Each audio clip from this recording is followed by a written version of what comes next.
présence ce matin, Seigneur. Yahweh, nous saluons ta présence ce matin, Jésus. Nous saluons ta présence, Seigneur. Au milieu de nous, Yahweh, nous saluons ta présence. Est-ce que quelqu'un peut bien acclamer encore le Seigneur? Est-ce que quelqu'un peut bien acclamer encore ce matin? Est-ce que quelqu'un peut bien acclamer encore? Nous saluons sa présence, Seigneur. Alléluia. Oh, Yahweh. Oh, oh, Yahweh. Oh, oh, oh, Yahweh. Oh, Yahweh. Oh,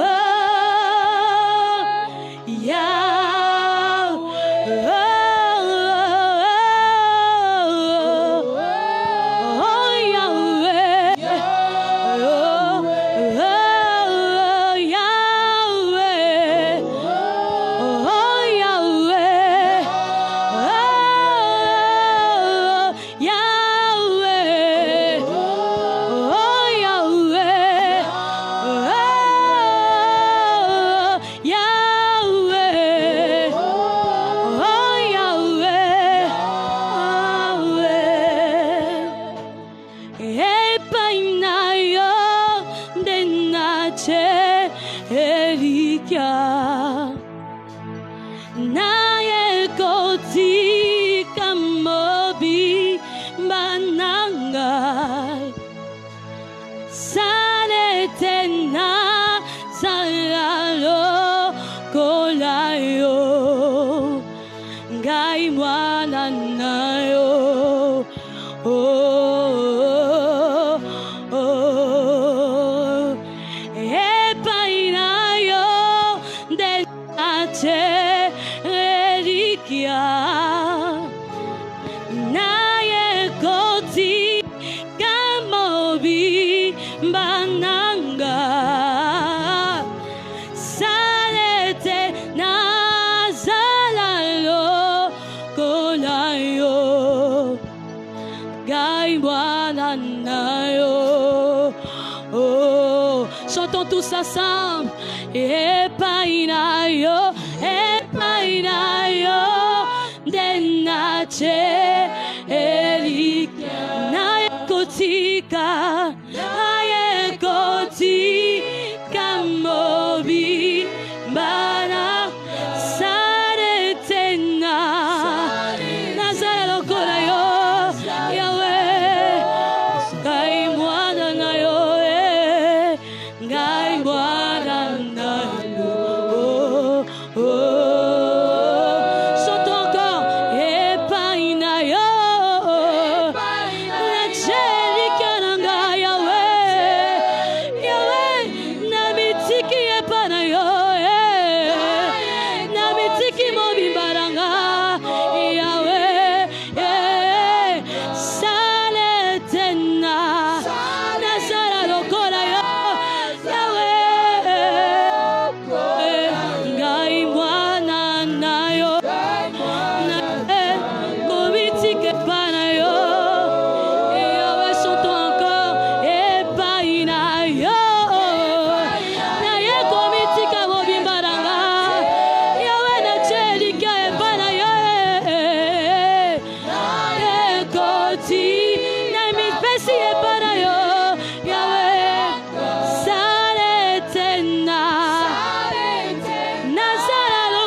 vous plaît, nous sommes debout. Vous qui êtes assis, s'il vous plaît. Nous sommes dans sa présence.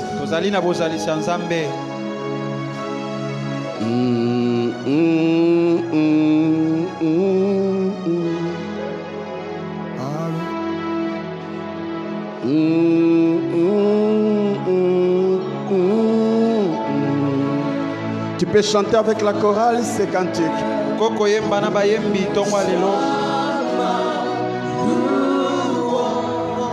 Si possible, élève légèrement tes mains. Si cela est possible.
Natandio.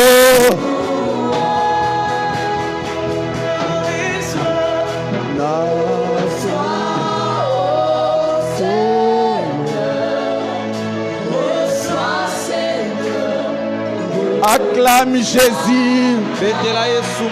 Pousse des cris de joie. Anaweza, anaweza, anaweza. Tu peux danser avant d'écouter la parole.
Acclamons Jésus.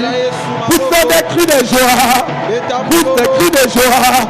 Poussez des cris de joie. Il mérite nos louanges. Il mérite nos acclamations. Il mérite nos cris de joie. Oh, oh, oh, oh, oh. Son nom c'est Jésus. Son nom c'est Jésus. Le roi des rois. Le Dieu vivant. Le Dieu vivant.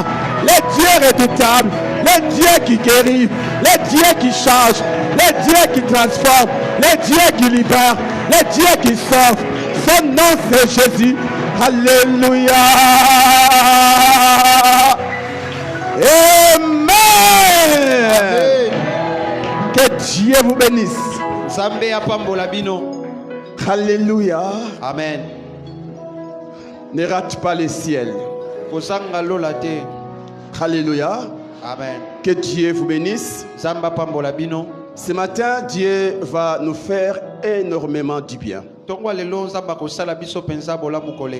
Alléluia. Amen. Dans nos murs, nous avons une servante de Dieu qui a été choisie par Dieu pour nous apporter les messages ce matin. C'est un message assez révolutionnaire. Suis attentivement et Dieu te fera du bien. Alléluia. Amen. Un homme a dit: la prise de conscience crée la révolution. La révolution amène à l'action. Et l'action produit les résultats. Ce matin, tu vas prendre conscience. Et je sais que cette conscience te permettra de poser des actions qui vont produire des résultats. Elle se nomme la servante de Dieu, Maman Divine Mananga. Sous vos acclamations, nous recevons la servante de Dieu. Ah oui, tu as bien fait de te tenir debout.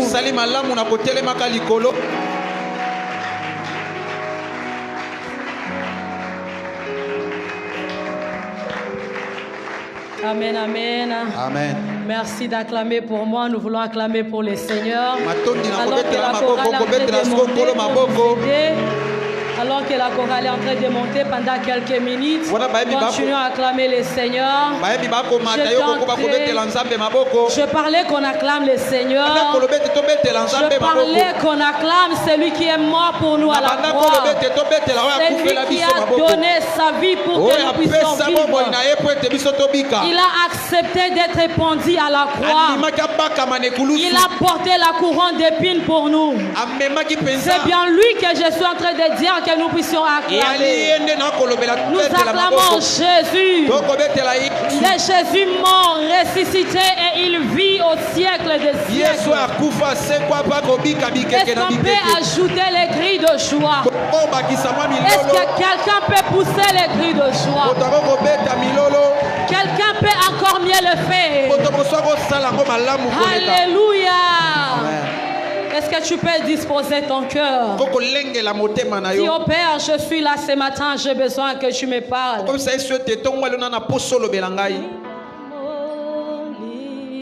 Commence à parler avec le Seigneur. Dis à Dieu, Seigneur, je suis là, j'ai besoin que tu me parles. J'ai longtemps entendu parler les hommes, ma vie n'a pas changé. Mais ce matin, je vais entendre ta parole. Je veux que tu me parles ce matin. Commence à parler avec le Seigneur. Dispose ton cœur pour écouter le Père ce matin. Dispose ton cœur ce matin. Oh Seigneur, Éternel, nous sommes là ce matin. Seigneur, salete tobi kanatongo alelo. Nous en avons besoin ce matin. Nous en avons besoin, Éternel. Ya solo Père. Tozana posa tobi kapoto tatola. Tozana posa tobi kapoto tatola, Seigneur. Mite manabiso zana posa lobi koko te paina yo.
Seigneur. Saint-Esprit de Dieu, nous nous sommes dit que nous puissions t'appeler ce matin. Nous nous sommes réunis autour de toi ce matin. Nous avons vraiment besoin de toi. Nous avons vraiment besoin de toi ce matin. Nous ne nous sommes pas réunis autour d'un homme. Nous ne nous sommes pas réunis en ces lieux afin d'entendre un homme, Seigneur. Les hommes ont parlé, mais nos vies sont restées les mêmes. Mais lorsque toi tu nous parles, nos vies changent. Viens encore nous parler ce matin. Saint-Esprit de Dieu, viens encore me prêter tes phrases. Viens encore me prêter tes mots, Saint-Esprit. Parle au travers de nous ce matin, afin qu'une âme soit bénie, afin qu'une personne soit révolutionnée ce matin. Saint-Esprit, sens-toi l'aise au milieu de nous. Manifeste-toi parmi nous. Glorifie Jésus-Christ dans ce matin. Au nom de Jésus, nous ramenons toute pensée captive à l'obéissance du Saint-Esprit. Que ces messages nous bénissent et que ces messages nous changent. Accompagne ces messages par des signes, par des prodiges et par le changement, la transformation totale dans la vie de tout et chacun de nous. C'est en ton nom que nous avons prié. Amen. Nous lisons la Bible dans 2 Rois chapitre 7, versets 1 à 9. Je lis la parole du Seigneur. Élisée dit: écoutez la parole de l'Éternel. Ainsi parle l'Éternel: demain à 7 heures, on aura une mesure de fleurs de farine pour un cycle et 2 mesures d'orge pour un cycle à la porte de la Samarie. L'officier sur la main duquel s'appuyait le roi répondit à l'homme de Dieu: quand l'Éternel ferait des fenêtres au ciel, pareille chose arriverait-elle? Et Élisée dit: tu le verras de tes yeux, mais tu n'en mangeras point. Il y avait à l'entrée de la porte 4 lépreux qui se dirent l'un à l'autre: quoi? Resterons-nous ici jusqu'à ce que nous mourions? Si nous songeons entrer dans la ville, la famine est dans la ville. Et si nous songeons entrer dans la ville, la famine est dans la ville et nous y mourrons. Et si nous restons ici, nous mourrons également. Allons nous jeter dans les camps des Syriens. S'ils nous laissent vivre, nous vivrons. Et s'ils nous font mourir, nous mourrons. Ils partirent donc au crépuscule pour se rendre au camp des Syriens. Et lorsqu'ils furent arrivés à l'entrée du camp des Syriens, voici, il n'y avait personne. Le Seigneur avait fait entendre dans les camps des Syriens un bruit de chars, un bruit de chevaux, le bruit d'une grande armée. Et ils s'étaient dit l'un à l'autre: voici, le roi d'Israël a pris à sa solde contre nous le roi des Étiens et le roi des Égyptiens pour venir nous attaquer. Et ils s'élevèrent et prirent la fuite au crépuscule et abandonnèrent leurs tentes, leurs chevaux, leurs ânes et le camp tel qu'il était. Ils s'enfuirent pour sauver leur vie. Je peux lire le verset 8. Les lépreux étant arrivés à l'entrée du camp, pénétrèrent dans une entrée du camp. Au verset 9, ils dirent: puis ils se dirent l'un à l'autre: nous n'agissons pas bien. Cette journée est une journée de bonnes nouvelles. Si c'est ta Bible, j'aimerais que tu soulignes cette journée. C'est une journée de bonnes nouvelles. Amen. Amen. Nous allons lire encore Marc 10, 46 à 51. Là, nous allons nous rasseoir. Je nous prie.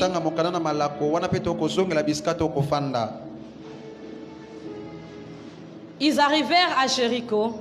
Et lorsque Jésus en sortit avec ses disciples et une assez grande foule, les fils de Timée, Bartimée, mendiant, aveugle, étaient assis au bord du chemin. Il entendit que c'était Jésus de Nazareth et il s'est mis à crier: Fils de David, Jésus, aie pitié de moi. Plusieurs les reprenaient pour le faire taire, mais il criait beaucoup plus fort: Fils de David, aie pitié de moi. Jésus s'arrêta et dit: appelez-les. Ils appelèrent l'aveugle et lui disant: prends courage, lève-toi, il t'appelle. L'aveugle jetant son manteau au verset 51. Jésus prenant la parole lui dit, que veux-tu que je te fasse? Rabouni, lui répondit l'aveugle, que je recouvre la vie. Et Jésus lui dit, va, ta foi t'a sauvé. Parole du Seigneur. Amen. Amen. Je suis très heureuse de me tenir devant vous ce matin. Surtout que vous êtes merveilleux, un peuple merveilleux. Que le Seigneur vous bénisse parce que vous êtes là. Je dis merci aussi à Dieu pour la grâce qui ne cesse à renouveler envers nous. Et je dis aussi merci à notre pasteur pour la marque de confiance en nous cédant la chair. Merci. Amen, amen. Amen. Ce matin, par la grâce de Dieu, mes frères et sœurs, nous allons parler pendant quelques minutes. Avant de donner le thème de mon exhortation, j'aimerais nous rappeler que nous sommes encore au début de l'année. Nous sommes encore au début de l'année. Nous savons tous, hein, au cas où tu l'aurais oublié, j'étais en train de te rappeler que nous sommes encore au début de l'année. Et chacun de nous, déjà au début, il veut vivre de nouvelles choses dans une nouvelle année. Chacun de nous veut vivre les changements dans sa vie déjà au début de l'année. Chacun de nous, personne en ce lieu ne me dira qu'il a envie de vivre de mauvaises choses qu'il a eu à vivre l'année passée. Nous voulons tous vivre les changements. Nous voulons tous voir les choses changer dans nos vies. Nous voulons tous voir les choses changer dans nos familles. Nous voulons tous voir les choses changer dans nos ménages, dans nos foyers, dans nos études, dans les études de nos enfants. Nous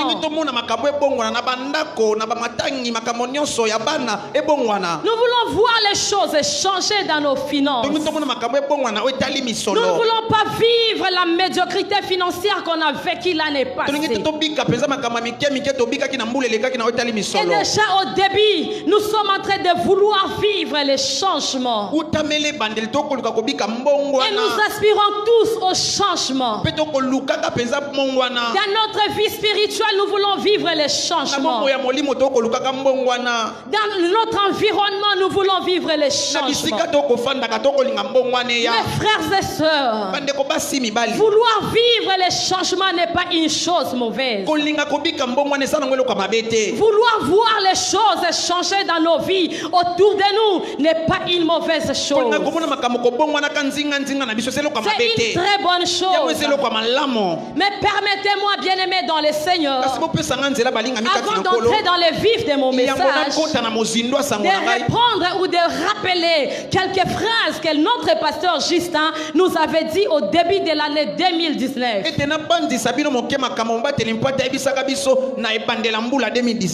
Le pasteur Justin nous avait dit ceci au début de l'année 2019, qu'en termes d'années, en termes de mois, en termes de semaines, en termes de jours, des heures, des minutes, des secondes, l'année 2021 ne se diffère en rien de l'année 2020 qui vient de passer. Si en 2020 nous avons eu 12 mois, même en 2021 nous aurons 12 mois. Si en 2020 nous avons eu 365 jours, même dans cette année nous aurons 365 ou 366 jours. Si nous avons eu 52 semaines, l'année qui vient de s'écouler, même cette année nous aurons 52 semaines. Alléluia. Amen. En termes d'années, ça ne se diffère en rien. Ça ne se diffère en rien, mes frères et sœurs. Raison pour laquelle je suis venu te signaler que 2021 ne te donnera pas la réussite, ne te donnera pas le succès, ne te donnera pas les choses que 2020 n'a pas pu te donner. En termes seulement des jours, des semaines, des mois, 2021 en elle-même ne peut pas te donner ce que 2020 ne t'a pas donné. Pour me comprendre, mon frère, ma soeur, ce ne sont pas les années qui déterminent notre réussite. Ce ne sont pas les années qui déterminent ce que nous allons recevoir ou pas. Ce ne sont pas les années qui nous apportent le bonheur, qui nous apportent la joie, qui nous apportent les changements. Mais c'est à l'homme d'imposer sa réussite à l'année. C'est à l'homme d'imposer ce qu'il veut à l'année. Ce ne sont pas les époques qui marquent les hommes, mais ce sont les hommes qui marquent les époques. La Bible dit à l'époque de Salomon, à l'époque de David, c'est David qui avait marqué cette époque. L'année 2021 peut être là, mais tout dépend de ce que tu fais pour que cette année t'apporte la joie, t'apporte le bonheur, t'apporte la réussite.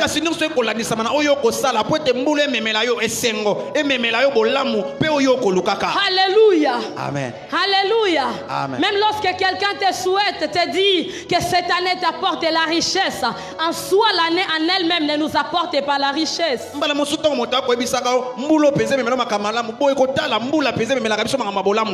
C'est l'homme qui doit décider de payer les prix. C'est l'homme qui doit décider. J'aimerais remplacer l'homme par toi. C'est toi qui dois décider de payer les prix pour ne pas vivre les échecs de l'année passée, pour ne pas vivre l'année passée dans la nouvelle année. Tu dois décider. C'est là où je suis en train de donner notre thème de ce matin. Décide de changer. Décide de changer. Bien-aimé dans le Seigneur, tu dois décider de vivre les changements. Personne ne peut changer sans pour autant décider. Si tu veux vivre les changements, tu dois commencer par décider à vivre les changements. Et décider, mes frères et sœurs, c'est déterminer ce qu'on veut. Décider, en français simple, ça veut dire déterminer ce que l'on veut.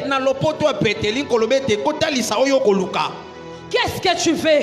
Dans cette année nouvelle, nous sommes encore au début. Qu'est-ce que tu veux? Qu'est-ce que tu veux? Tu ne peux pas changer si tu ne sais pas encore ce que tu veux. Comment tu peux changer quelque chose que toi-même tu ne sais pas même si tu veux la chose ou pas? C'est mon frère. Tu sais, Dieu ne peut pas apporter les changements dans ta vie si tu ne veux pas. Dieu ne peut amener les changements dans ta vie sans ta volonté. Dieu ne peut amener la réussite ni le succès dans ta vie sans ta volonté ou ta collaboration. Dieu ne nous impose pas les choses. Il collabore toujours avec l'homme. Dieu n'impose pas à l'homme des choses, mais il collabore toujours avec notre volonté. C'est pourquoi il faut que tu changes cette année. Ta vie doit changer cette année. Alors tu dois décider de changer. Tu dois décider de vivre les changements. Est-ce qu'il y a quelqu'un qui me comprend en sérieux?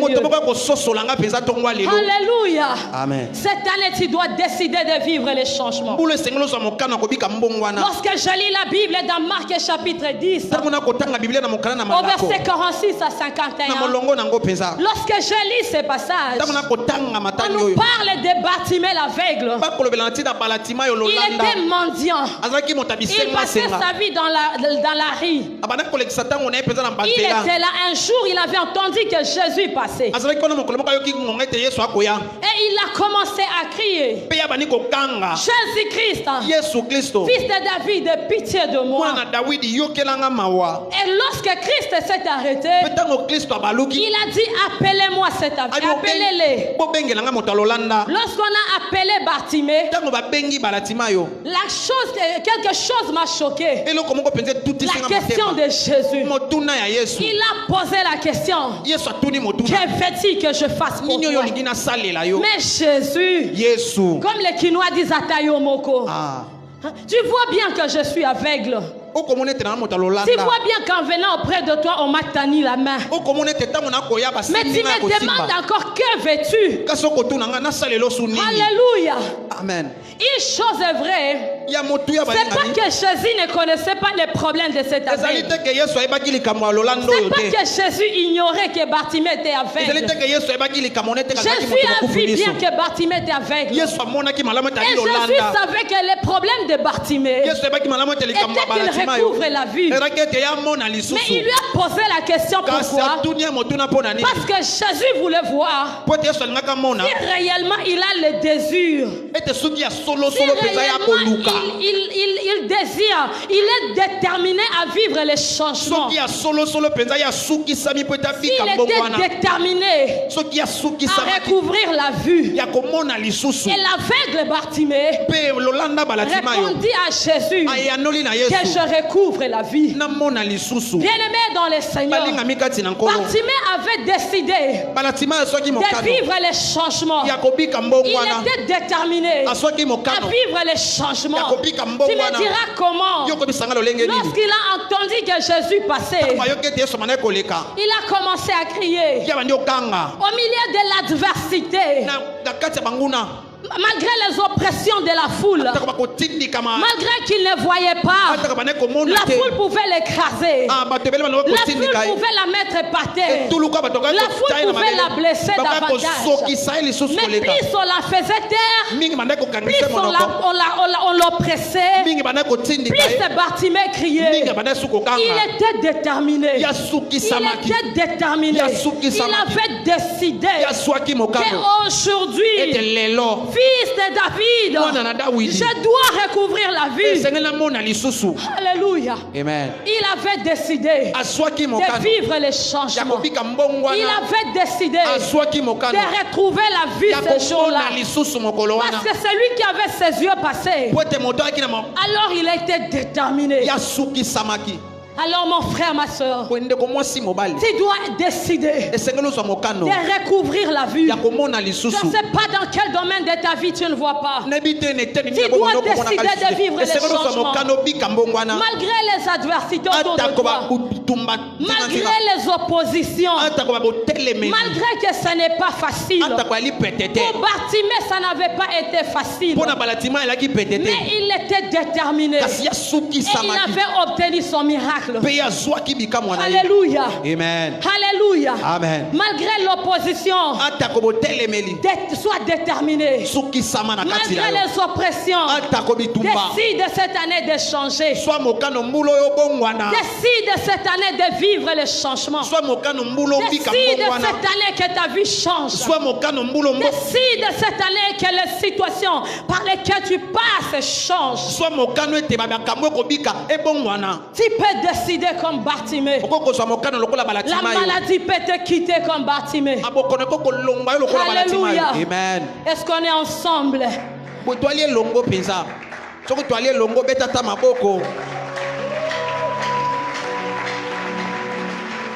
Mes frères et sœurs, la décision exige la détermination.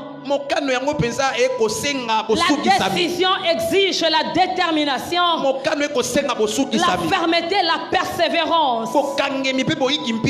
Alléluia. Amen. Tu dois être déterminé. Tu dois être persévérant lorsque tu veux voir les changements. Lorsque tu veux voir les choses changer dans ta maison.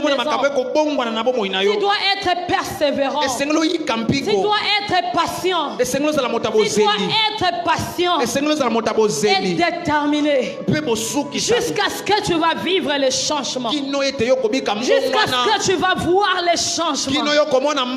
Même si aujourd'hui tu fais le commerce, ça ne marche pas. Tu tombes aujourd'hui, tu te relèves demain. Lorsque tu décides que ça change, tu dois être déterminé à réussir ou rien. Tu dois être patient et persévérant. Et les changements, mes frères, c'est une modification profonde. Les changements, c'est une modification profonde. Lorsqu'on veut voir les changements, ou bien lorsqu'on veut une modification profonde, ça veut dire au fait, les changements, c'est une modification profonde qui fait en sorte que lorsque les gens te voient, disent que, en tout cas, c'est lui ou bien ce n'est pas lui. Alléluia. Lorsqu'on te regarde, on dit que oh, yona otoyebi azaye ou bien azayete.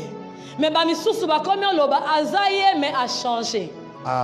C'est ça le changement. Une transformation profonde. Une modification profonde. Ou peut-être les médecins avaient diagnostiqué en toi le myome. Et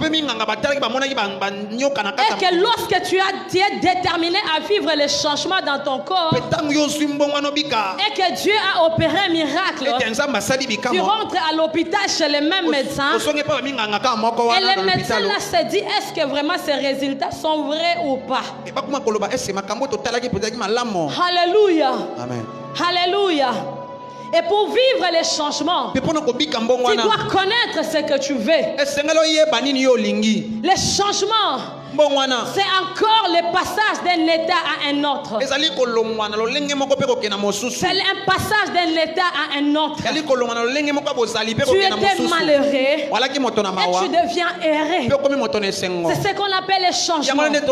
Tu étais pauvre et puis on te voit, tu es devenu riche. Tu étais païen, prostitué, et demain nous te voyons, tu deviens saint. Alléluia. Amen. Comme je dis à la plupart des gens qui me côtoient, comme je l'ai dit à ceux qui me fréquentent, lorsque je regarde mon passé, je regarde mon présent, je dis oyo na oyo bakokanite. Alléluia. C'est le passage d'un état à un autre. Et lorsque je lis la Bible dans 2 Rois chapitre 7, dans cette histoire on nous parle de 4 lépreux. Ces lépreux vivaient à la porte de l'entrée, à la porte d'entrée de la ville de Samarie. Dans cette période-là, il y avait une grande famine qui régnait à Samarie. Et la Bible me dit qu'il y avait 4 lépreux qui vivaient à la porte, à l'entrée de la ville de Samarie. Ces lépreux vivaient à la porte de la Samarie. Pourquoi? Ce n'est pas qu'ils voulaient seulement vivre à l'entrée de la porte, mais ils vivaient à la porte de l'entrée de la ville parce qu'ils étaient lépreux. La lèpre était une maladie incurable à l'époque. La lèpre était considérée comme une malédiction. La lèpre était considérée comme une impureté. C'était une maladie contagieuse. Et ce qui faisait que lorsqu'un homme attrapait la lèpre, on la mettait en quarantaine. Et c'est la raison qui a fait que ces 4 hommes s'étaient retrouvés en dehors ou bien à la porte de la Samarie à cause de la lèpre. Ils étaient considérés comme des impurs. Alléluia. Amen. Et comme il y avait une grande famine dans la ville, je suis sûr que ces hommes s'étaient dit. C'est d'ailleurs ce que la Bible dit.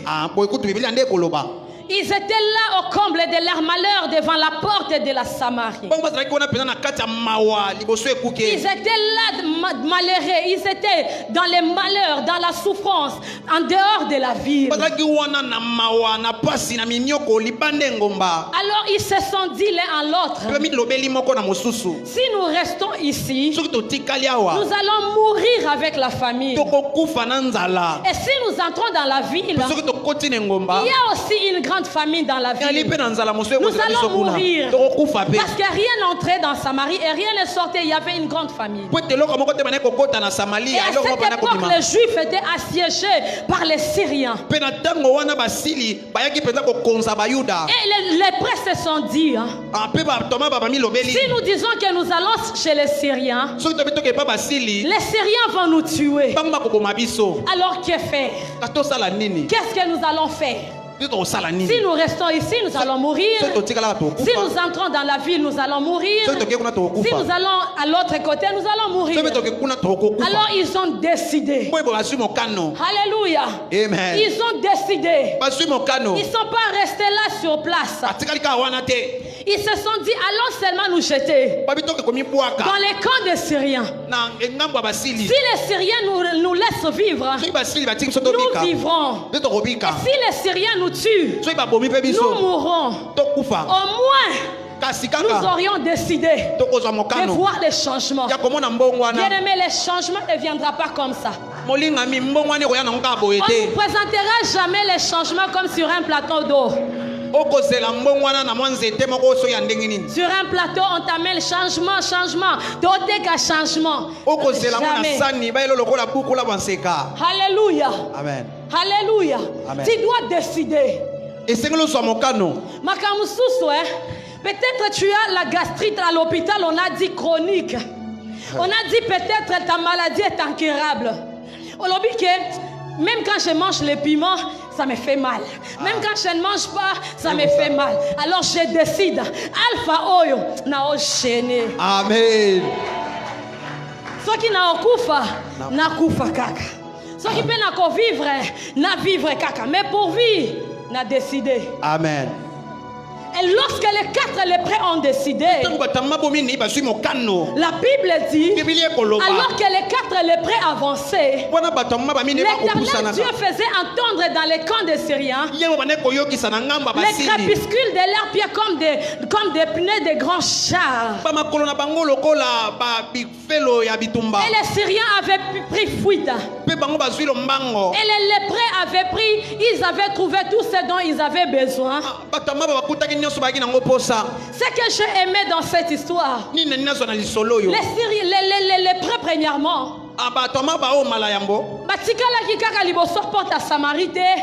en train d'intercéder, il faut que notre situation change. Nous déclarons que notre lèpre disparaisse. Nous croyons que Dieu va nous purifier, nous serons guéris. Nous savons que le Seigneur va se souvenir de nous. Mais ils avaient décidé.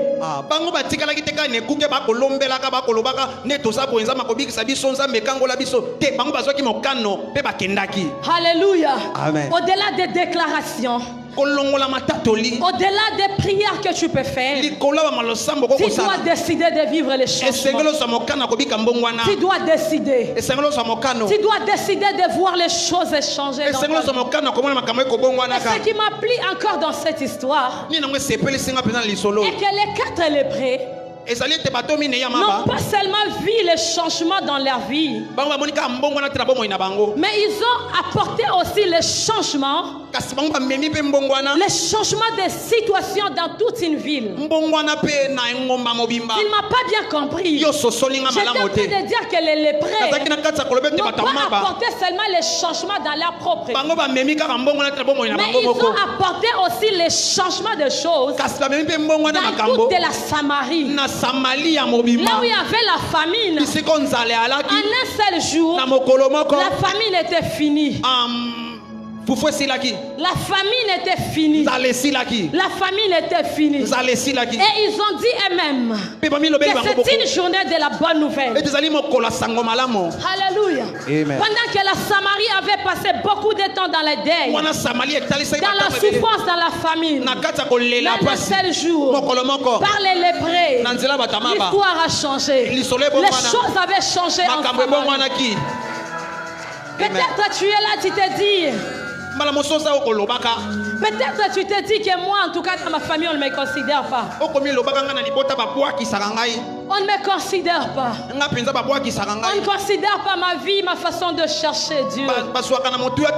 Lorsque tu vas décider de voir les changements, lorsque tu vas décider de voir les choses changer dans la vie de tes frères et sœurs, lorsque tu vas décider de vivre les changements, le Seigneur n'apportera pas seulement les changements dans ta vie, mais il apportera les changements dans toute ta famille. L'Éternel n'est pas passé par les apôtres ou bien par les prophètes pour amener la solution aux problèmes qu'il y avait. L'Éternel n'était pas passé par le roi ou bien par l'armée, parce que l'armée pouvait aller se battre. Mais le Seigneur était passé par 4 hommes faibles, par 4 hommes impuissants, mais qui avaient seulement décidé de voir les choses changer. Toi aussi tu peux décider. Peut-être tu n'as pas les diplômes comme les autres. Peut-être tu n'as pas les potentiels comme les autres. Peut-être tu n'as pas de critères comme les autres. Mais si seulement tu décides, pour que Dieu agisse, il n'a pas besoin de diplôme seulement. Pour que Dieu change l'histoire de ta famille, il n'a pas besoin que tu parles français comme moi. Même si tu parles la papa, les mamans, si seulement tu es déterminé à vivre les changements, les choses vont changer. Alléluia. Amen. Alléluia. Amen. Tu dois décider. Tu dois décider. Avec tes faiblesses, avec ta lèpre, avec tes souffrances, tu dois être déterminé. Cette année, j'ai vraiment besoin de voir les gens, des frères et sœurs dans cette église qui sont remplis de la rage de vivre les changements.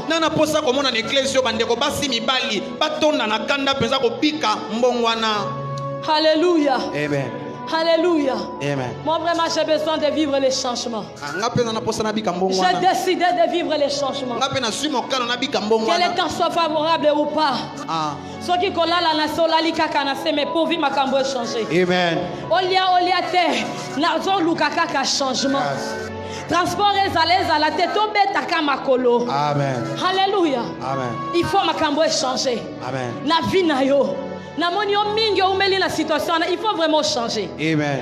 Nazana posa na mon la vie na yo ko changer. Amen. Ane oyo nazana posa to bima na ba état oyo to komi pe na ba état oyo. Soke sa yo betela tanza me maboko.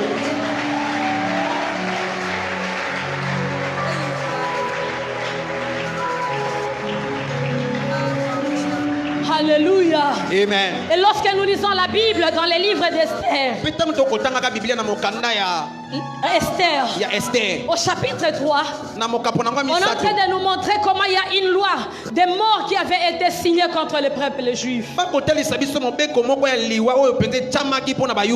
chapitre 4, la nouvelle parvient dans les oreilles de la reine Esther. Il y avait une loi qui pesait contre le peuple juif. Et la loi disait que tous les peuples juifs devaient être exterminés. On devait piller tous les biens des enfants d'Israël. Et on devait les faire périr. Hommes, femmes, vieillards, bébés, enfants, tous les peuples juifs. Il fallait histoire na bango style. Et face à cette loi, lorsque je lis la Bible, je n'ai pas vu où la reine Esther était restée croiser les bras. Dire que la loi là va changer. Le roi c'est mon mari, il va changer la loi. La loi de la mort là. Et on les casse, n'est-ce pas que moi je suis la reine? Ça va changer. La reine Esther n'était pas là restée en train de se contenter seulement de dire que la loi change, la loi va changer. Mais la Bible dit ceci: lorsque la reine Esther a pris le message que Mardoché l'avait envoyé, elle s'est levée. Elle a décidé de se lever et de se mettre par terre, de porter les habits, d'enlever ses vêtements royaux. Elle a enlevé les vêtements royaux. Elle a enlevé sa couronne. Elle a enlevé ses bracelets. Elle a enlevé l'or, tout ce qu'elle portait comme reine. Elle a refusé tous les honneurs. Elle a porté les sacs. Elle est entrée en prière. Elle a décidé de changer les choses en priant et en gênant. Bien-aimé dans le Seigneur, une reine qui accepte de prendre 3 jours sans boire ni manger. Si une reine peut prendre 3 jours, si une reine peut accepter de renoncer à sa position pour se mettre devant le Seigneur, à combien plus forte raison moi et toi? Elle avait toute la raison de dire, même si on exterminait tous les juifs, moi je serais épargné. Même si on tuait tout le monde, moi je suis la femme du roi, moi je serais épargné. Mais elle a accepté de se lever, pourvu que la loi qui pesait contre le peuple juif puisse changer. Pourvu que la loi qui pesait contre son peuple puisse changer. Elle avait pris la décision de changer la loi qui était signée contre le peuple juif, en gênant et en priant, au péril même de sa vie. La reine Esther s'était dit, lorsque j'aurai fini ma prière, j'irai voir le roi pour que la loi change. Si je périrai, que je périsse. Elle était déterminée. Elle était déterminée. Elle était déterminée. Elle a commencé par prier, par gêner, bien-aimé dans le Seigneur. Alléluia. Amen. Peut-être tu me diras, maman, moi je ne suis pas lépré. Je n'ai pas la lèpre, ça ne me concerne pas. Peut-être tu me diras, dans notre famille, nous on n'est pas condamnés à la mort. État des droits. En tout cas, personne ne va mourir dans notre famille. Tout le monde est en bonne santé. Oui, je ne refuse pas. Je ne refuse pas. Mais nous sommes à l'église. Et à l'église, bien aimé, chacun de nous a son problème. Chacun de nous a son problème. Chacun vient avec son problème. Ta lèpre, mon frère, ça peut être la maladie qu'on a déclarée incurable. Ta lèpre, ma soeur, ça peut être le myome là qui te dérange. Ça peut être le célibat qui est en train de te déranger. L'âge pour toi de te marier semble déjà dépassé. Tu devais déjà te marier. Mais jusque-là, il n'y a pas de fiancé. Jusque-là, il y a même personne, même comme les pasteurs le disent, il n'y a pas. Ça peut être ta lèpre. Ta lèpre, mon frère. Ça peut être le chômage qui semble s'éterniser dans ta vie. Ça peut être le commerce qui ne fructifie plus. Aujourd'hui ça va bien, mais demain tu tombes. Demain, tu réalises des bons bénéfices. Demain, tu reprends encore à zéro. Ça peut être ça ta lèpre. Ta lèpre peut être encore maman. Ton mari qui ne connaît pas Dieu. Ça te fait la honte d'avoir un mari qui se saoule. Lorsqu'il vient, il insulte tout le monde. Lorsqu'il vient, il enlève les habits. Ta lèpre peut être ta femme, papa qui ne connaît pas Dieu. Ça peut être ta femme qui est infidèle. Ça te fait la honte. La lèpre était une maladie honteuse. C'était considéré comme une malédiction. Tu peux te dire jusqu'à cet âge, je ne suis pas mariée. Peut-être c'est la malédiction. Ça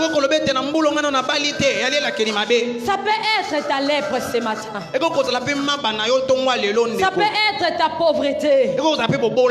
Et tu es là ce matin, tu es en train de désirer que les choses changent. On nous avait raconté une histoire. Il y avait un conférencier. Il était entré dans la salle un jour et il posa la question à son auditoire. Qui veut vivre les changements? Qui veut voir les changements? Tout le monde dans la salle avait levé la main. Lorsqu'il a posé la question, qui veut changer? Aucune main n'était levée. Bien-aimés dans le Seigneur, ce matin, très souvent, nous sommes comme les gens qui étaient dans l'auditoire de cet homme. Nous voulons très souvent que les choses changent autour de nous, sans que nous-mêmes nous puissions d'abord au préalable changer. Je disais que nous voulons voir les choses changer, mais sans que nous-mêmes nous puissions changer. Nous voulons voir les choses changer, le monde autour de nous changer, mais nous-mêmes nous ne voulons pas changer. Il y a aussi un homme qui a dit, je crois que c'est le pasteur Ivan Castanou, si tu veux que ça change à l'extérieur, commence d'abord par changer à l'intérieur. Si tu veux que ça change à l'extérieur, commence d'abord par changer à l'intérieur. Tu veux vivre les changements autour de toi, commence d'abord par changer dans toi. Change ta façon de voir. Décide de changer d'abord ta manière d'être. Décide d'abord d'être la personne que tu veux voir autour de toi. Alléluia.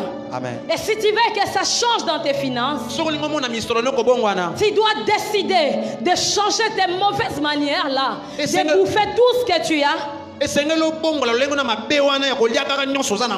sans épargner. Tout ce que Dieu te donne, toi tu bouffes tout, et même la dîme, tu bouffes tout et tu n'épargnes même rien. Lorsque Dieu te donne quelque chose cette année et que tu veux vivre les changements dans tes finances, tu dois apprendre à bouffer quelque chose après avoir payé ta dîme, après avoir dépensé ou des fois avant même de dépenser. Tu dois épargner. Tu dois avoir la notion d'épargne. Et par là, comme tu as déjà commencé par changer ta façon de gérer ton argent, tu vas vivre aussi les changements. Alléluia. Amen. Et si tu veux vivre les changements dans tes études, tu dois changer ta mauvaise manière aussi d'aller à l'université, revenir toute la journée, tu regardes des novelas, Nollywood, Bollywood, là où on vole beaucoup. Tu dois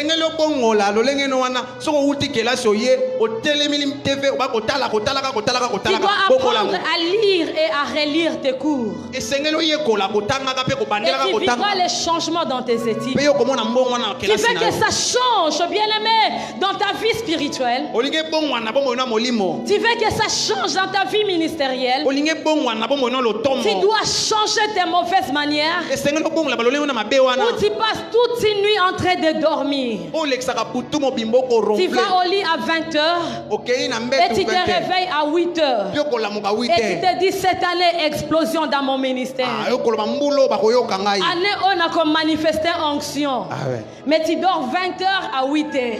Tu te réveilles le matin, tu es déjà devant la télé. C'est magique. Les changements de destin, comme Alléluia. Tu dois changer ta mauvaise manière. Tu dois changer cette mauvaise manière. Ou déjà au milieu de la nuit, tu quittes ton bon lit pour ceux-là qui en ont. Tu abandonnes tes beaux draps. Tu vas par terre, tu te mets à genoux et tu commences à parler avec les pères. Et c'est par là que tu vas vivre les changements. Alléluia. Amen. Tu veux que ça change dans ta vie spirituelle. Tu veux vivre les changements spirituels cette année. Apprends à changer ta façon de chercher Dieu. Ne viens plus à l'église à part délestage. Où tu t'es dit déjà cette année, comme il y a déjà Alpha 40, je vais venir lundi, mercredi, vendredi. Et tu vas voir aussi les changements en délestage. Alléluia. Tu dois décider de changer, bien-aimé. Je suis sûr, mes frères et sœurs, que partout où il y a eu changement, dans chaque endroit où il y a eu changement des choses, dans toutes les vies où les choses ont changé, dans toutes les vies où nous avions constaté les changements, il y a eu des hommes, il y a eu des femmes qui avaient décidé de changer les choses. Il y a eu des hommes, il y a eu des femmes qui étaient déterminés de vivre les changements autour d'eux. Alors, au début de cette année, alors que Alpha 40 est en train de commencer déjà demain, comme la reine Esther, il y a déjà de lois que le monde de ténèbres peut-être ont signé contre nous cette année. Il y a des choses qu'on a dit que cette année, toi, tu ne dois pas les vivre. Étant déjà au début de l'année, nous avons besoin qu'à chaque pas que nous soyons avec les Seigneurs. Parce que si Dieu est avec nous, rien ne peut nous résister. La Bible dit que David devenait de plus en plus fort parce que l'Éternel était avec lui. Et si cette année on décide de commencer l'année avec le Seigneur dans Alpha 40, nous allons devenir de plus en plus forts dans chaque domaine, dans chaque niveau, parce que l'Éternel sera avec nous. Et vous savez pourquoi? Parce que nous avions décidé de les chercher afin qu'ils changent les choses. Si tu décides que les choses changent, décide aussi de changer et l'Éternel changera ta situation. Alléluia. Amen. Décide de changer et l'Éternel changera ta situation. Et avant de finir, voici quelques secrets pour vivre les changements. Le premier secret, tu dois comprendre qu'il y aura toujours ta part. Il y aura toujours ta part. Et dans ta part, dans les changements des choses autour de toi ou dans ta vie, c'est ce que j'ai dit, que toi-même tu dois d'abord changer. Et que Dieu collabore toujours avec notre volonté. Il collabore toujours avec notre détermination. Lorsque Daniel avait décidé de gêner et qu'il avait vu que le temps où les promesses de Dieu devaient s'accomplir étaient déjà passées, la Bible dit que Daniel recourit à la prière et au jeûne. Il a gêné et il a prié. Il avait décidé de prier. Il avait décidé de gêner. Et il avait vu les changements. Alléluia. Amen. C'est pourquoi sois sûr qu'il y aura toujours ta part. Pour que les Juifs vivent les changements à cette époque où la loi de la mort pesait contre eux, la part de la reine Esther était de gêner, de prier et d'aller voir le roi au péril de sa vie. Et les Juifs, nous avons vu comment les choses avaient changé. Et deuxième secret, avant la saison, ou bien avant les changements, tu dois vivre les changements. Alléluia. N'est-ce pas que lorsque nous savons que bientôt c'est la saison sèche, On s'apprête, on se prépare déjà par rapport à la saison sèche. Déjà au mois de mai, on s'achète des tricots. Parce qu'on sait qu'au mois de juin, il fera froid. Alors si j'attends vivre les changements, je dois déjà me comporter comme tel, afin que la saison me trouve déjà étant dans la saison. Est-ce que ça passe? Est-ce que ça va? Alléluia. Amen. Donc tu dois vivre la saison, tu dois entrer dans la saison avant que la saison arrive. Tu dois changer et voir les changements avant que les changements ne viennent. Et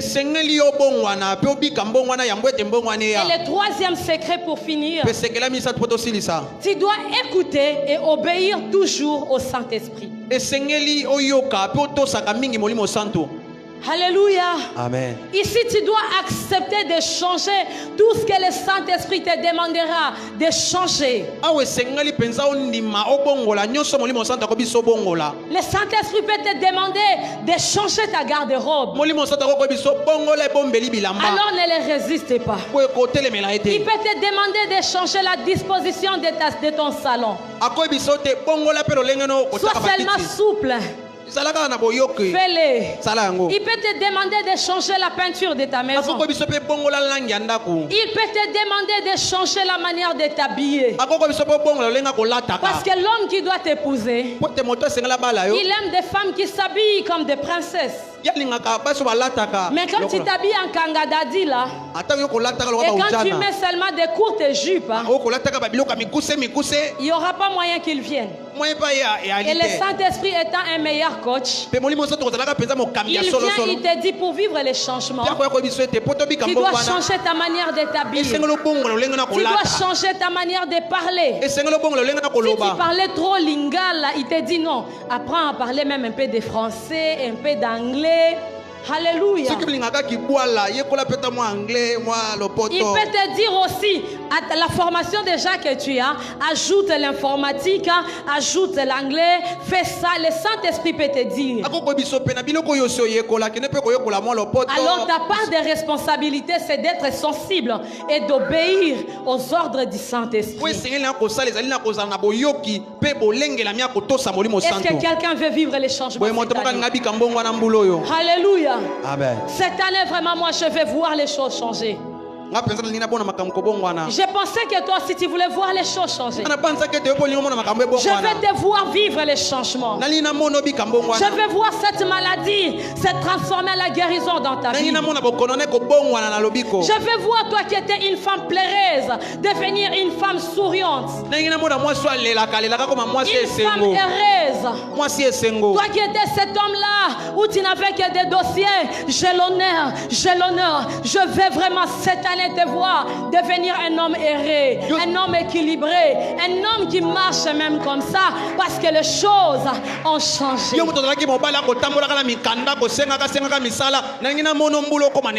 Cette année, ma prière pour toi est que les choses plaire en cri de joie. Que l'Éternel change tes pleurs en joie. Que l'Éternel change tes souffrances en bonheur. Que l'Éternel change ton malheur en bonheur. Que l'Éternel change ton chômage en travail. Que l'Éternel change ton célibat en mariage. Toi qui étais incapable de te sanctifier, lorsque tu vas décider de vivre dans la pureté, dans la sainteté, que l'Éternel t'accorde la capacité de te sanctifier, de vivre loin du péché, de vivre dans la sainteté. Si c'est toi, reçois cette grâce. Reçois cette grâce. La force de vivre les changements. La capacité, la grâce de vivre les changements. Alors que tu es en train d'acclamer le Seigneur, que l'Éternel bénisse ta parole.